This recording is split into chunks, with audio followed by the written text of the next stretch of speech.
I'm here with Eye on the Ball member Sam Gordon. He's a huge Seattle Seahawks fan and he's nervous for this weekend's big matchup against Green Bay in Lambeau Field. Let's get his thoughts. Sam, what are your thoughts on this weekend?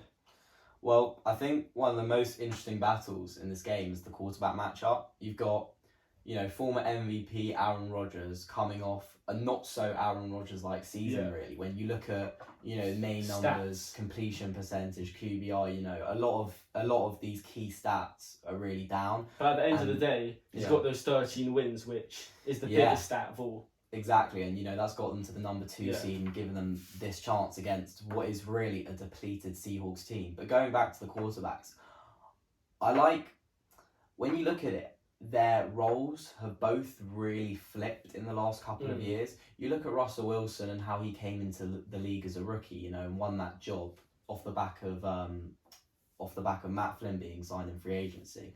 Most people won't even know who he is because of how Russ won that job. Yeah.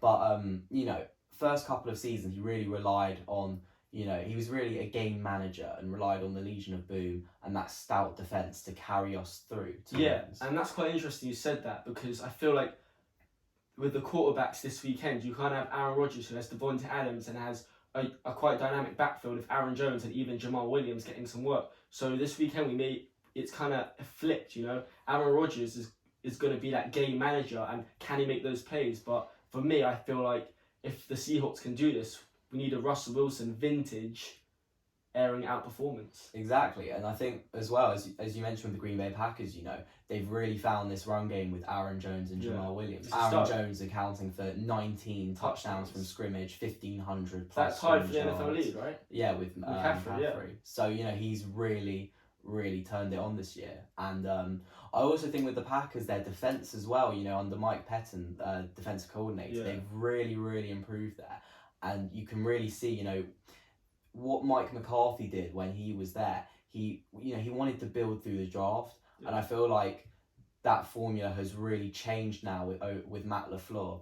And they really went out in free agency, spent big money on the Za'Darius and Preston Smith, and they've combined for 25 sacks this season.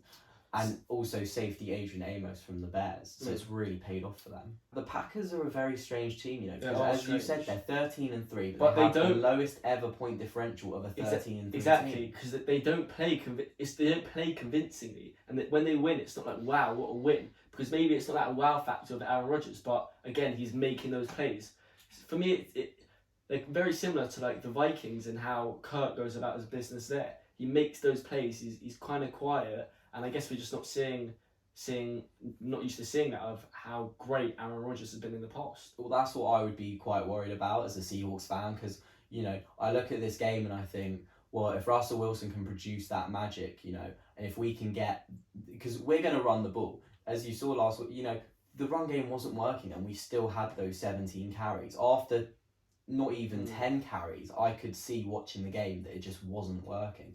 But even then, Pete Carroll, Brian Schottenheim, the offensive coordinator, we're going to run the ball whether it's working or not to open up that, those deep threats for DK Metcalf, those plays for Tyler Lockett. And I feel like if Russ can produce that magic, then, I don't see how the Packers can cope with us. But then obviously Aaron Rodgers has that ability and we can't just forget what he can do. And what the last point I wanted to make as well was with the Minnesota-San Francisco game being first, that actually, for